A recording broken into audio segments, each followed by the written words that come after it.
Hi everyone, welcome back to another video. So today we'll be answering some of your questions that you have posted on our community tab. So I'll be answering all those questions as in. So I got like around 6, 7 questions.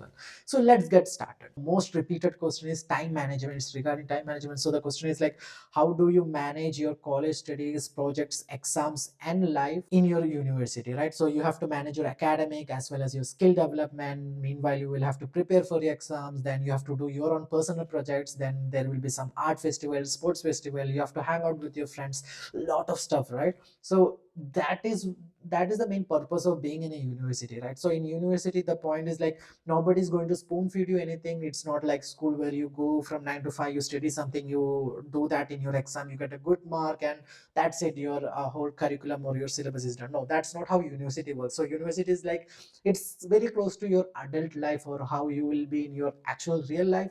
So the point is like, you should able to make some time to learn your academics. So by academics I mean something related for your exams, right? So studies and preparations, maybe writing all this thesis and everything related to your semester exams and all.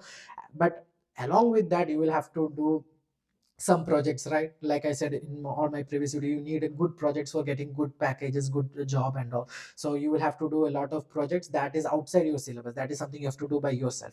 Then third thing, maybe you want to participate in hackathon, you want to prepare DSA by doing lead code, you want to read up some research papers, so you need to find some time for that too. Now the fourth thing, maybe like you are interested in some music or maybe some festival, some arts and programs, so you want to participate for that. You have to find some time on practicing it. You want to spend some time doing those stuff. Maybe you are part of a sports team, you want to do more sports, you want activities, so you need time for that too. Also you have to find some time to chill out with your friends, go out, hang out, go for some movies or parties or whatever it is, right? So what happens is, it's not something like you can schedule it every day, but most of the time what you have to do is like while you are in classroom. So what I did is like, while I'm in classroom I cannot do anything, right? I cannot go out, I cannot do something else. So what I do is like, I actually make notes. I make a lot of notes in my classroom, and after making that notes from classroom, I never look back to it. Okay, I only open that notes when an exam is approaching. So just like 1 or 2 days before the exam, I wake up and I just read these notes, whatever I did, and I just dump it on my exam. That's it. If there's a subject that I really like, I really want to score good, then I will prepare better or more for that subject so that I can get a good mark. And if there's a subject that I don't like, I just want to prepare enough to get a pass mark. So I do my preparation that way. Meanwhile, in weekends and all, like or maybe in every weekday, I find like around 1 hour or 2 hours just to work on my projects, my skill development and part things like that. So it actually compounds, right? Like if you spend like 1 hour every day or maybe 30 minutes, 40 minutes every day, and in weekend maybe 2 hours or 3 hours on skill development, maybe after 6 months, 7 months, maybe a year or two, like it's a lot of time. It's like 2, 3 months combined, and you will have enough knowledge and enough time for your skill development. Like I said in my previous videos, I spent like 2.5 years for creating one of my biggest project. It took 2.5 years. So it was a gradual process. Okay, I didn't plan it for 2.5 years. I planned it for 2 weeks, and it went like 2.5 years. And that's the one project that got me a good placement, right? A good package too. So that's how things works. And meanwhile, I used to go out with my friends like in weekends, or maybe there's a long holidays, or there's some festivals coming up. So we plan accordingly. So if I know like there is a certain festival coming in my university, what I do is like, I know it's in the next week, so I will plan my week before that. I will do everything that I want to do on that day before it, so that I don't postpone any stuff and all. And sometimes obviously we have to postpone stuff and all, and prioritize also. Like I don't prioritize all my 10 subjects in a semester equally. I prioritize the subjects that I like to get like more than 90% of mark. Maybe subjects I like in the middle level, I want just to get 70% of mark. And subject I really hate or I can't study, I just focus on getting the pass mark of 40%, and that's it. So prioritize everything that up to you. Maybe for some students, doing projects is more important, and for some students competitive programming is more important, right? So according to that, just prioritize, but don't lose everything. Just prioritize and spend some time, at least a minimum of like 10 minutes to a maximum of 1 or 2 hours per day, on the stuff that you really like and you want to prioritize. Okay, so I hope that is helpful. That will really help you on your time management also. And keep a track of everything. Maybe make an Excel sheet and keep track of like what all you're doing and all. Now the second question I get is like, does hackathon and competitive programming have any advantages? does it play an important role in placement? Okay, so yes, obviously hackathons and competitive programming always it always helps you a lot. So let me tell you, like I made sure in my university time that I participated in almost all the hackathons that I'm interested in. Okay, like I participated like around 10-12 hackathons from my university. The point of being in hackathon is not to win the prize or do that, but the point is like being a part of a group of developers, and we are trying to solve a problem. So that's the point. Like when you're doing in a group and you're trying to solve a problem, you learn a lot from that in a short period of time. Maybe a hackathon will be like 12 hours or 24 hours, maybe 48 hours. Within this short time span, you really have to idealize a solution, you have to build a prototype, you have to demonstrate that. So this will give you a lot of boost in building your problem solving skill, your presentation skill, and this will really help you in your placement interviews. Okay, so whenever you're sitting in interview, you can really explain whatever you did, how did you come to a solution, what was the innovative idea that you brought into the place. So this will really impress your profile in front of the interviewer, and also you can add these points in your resume, which will give you a very good highlight among other resumes too. So yeah, definitely participate in hackathons.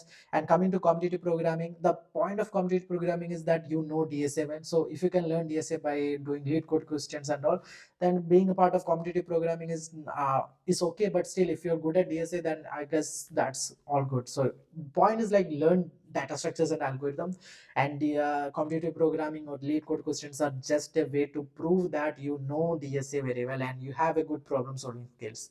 And there are some people who really take competitive program as a game. For them, that's an gaming part, right? So let's say they take it as a competition and they want to win certain events, they want to participate in certain competition, and also for them also it's fun, like getting a award or prizes in this such competition is also really really good. But nobody's going to give you a job based on the certificate on that, but you really have to prove this in an interview where they will ask you DSA questions and you come up with a good solution and intuitive way that you should be able to explain your thought process. And also just prepare that it's not mandatory to be a part of competitive programmer, but you can just do lead code questions and prepare yourself on DSA. Now let's go to the third question. The third question is like which specialization to take during BTech CSE, right? So like I said in my previous video, like how to choose your specialization minor, you can watch that video for a elaborate and detailed explanation. But in short, what I have to say is like in your first year or second year, try to explore all the domain possible and see which domain you are passionate about and do participate in that or do choose that. Apart from that, don't prefer or don't go behind any specialization that you thought will give you good job or good salary, nothing like that. Just go with any specialization that you really like or you're passionate about. Go with that, and that will make you happy always. And if you have a good skill, you will always get a good job. It's not like you should never learn based on current market trend. Always learn based on what you are passionate about, and definitely I'm pretty sure that the job will come to you as per your skill. So the fourth question is, why don't the university teach us the right skills? So this is a very interesting question. Why don't university teach you? So we cannot blame, we can blame the university for its outdated syllabus. Also they made the syllabus to get their recognition at some like 5 years, maybe 10 years ago and all, and they are still sticking with it. And changing the syllabus is not that easy, because especially in tech, every year we know that the tech is changing every year. So what you can do is like you can obviously you all can ask your university to change or update your syllabus.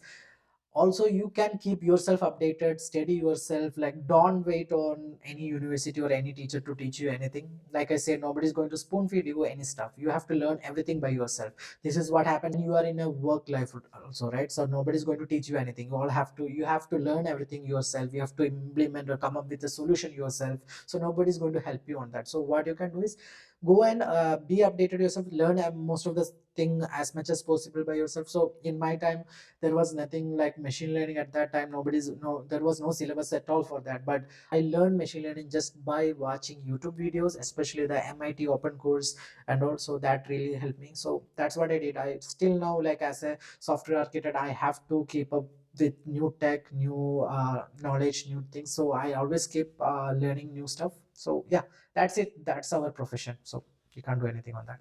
Now the fifth question is, does subject other than programming language or CS related have more importance or not? So I know like most of you guys have seen like in your BTech computer science, you might be learning physics or chemistry, biology, maybe some electronics and stuff like that.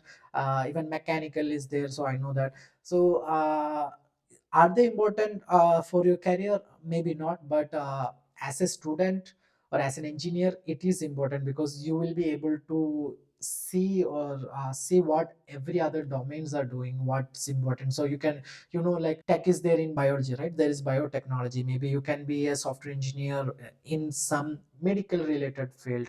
Maybe you can be a software engineer in mechanical related field, right? Or maybe you can be a software engineer in agriculture, right? You can do all the tech based agro and all. So we know that agri tech is nowadays very important and all, or very booming domain.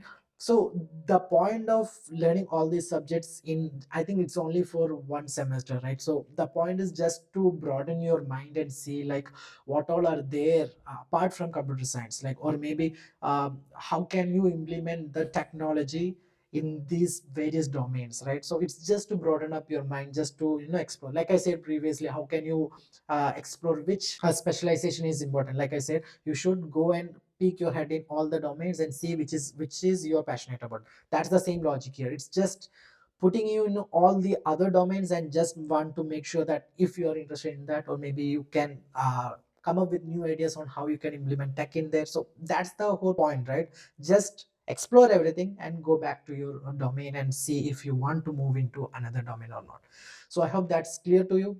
Now let's move to the next question. Next and the last question: how to find a good peer group or friend circle? So yeah, obviously, like, you cannot plan and strategize on getting a friend circle, right? It just comes on your way and you become friends by accident. So that's a harsh truth. But I know, like, many of you guys might say like, okay, my friends circle is not interested in coding, or my some friends don't want to do projects and all. So in that case, what you can do is you can find people from, like I said, participate in hackathon. Maybe you will find people from different teams and groups that are interested or like-minded like you. You can make friend, you can be friend with them, or you can go and participate in some community programming. You will be going for some events, you will be meeting like-minded people there. So participate in as much as events as possible. Maybe it is tech meetups, maybe like I said, hackathon workshops, or community programming, or maybe some events that organized by university, or you can organize yourself some events, and you can find people from these community meetups, right?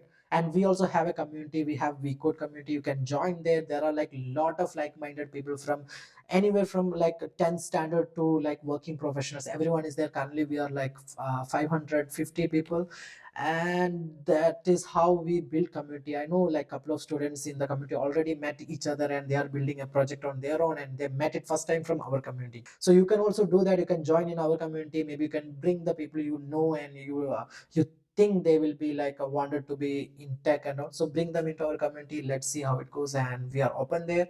We can do a lot of projects there. We are exploring many ideas. There are like, for recently we did a Shazam clone project, and it was really successful, and it had a huge impact. And I hope similarly there are like a lot of other projects we are looking around and working on. So do join in that community, and that's how you can build more friend circle, peer group and all. And physically you go and meet in your university, in your events, meetups, hackathons, workshops and all. So I hope this answers your question. And yeah, that's it. So I think that's it for today's video. If you have any more questions or doubts, do comment down. And if you're stuck between taking a decision, let me know. Let's help you together. Join our Discord community, and we can have an elaborate live one-to-one talk. Maybe we can talk in groups and help you on making the right decision. I'll be posting all the links below. So I hope you like the video. Please let me know how it goes. So till then, take care and see you. Bye bye.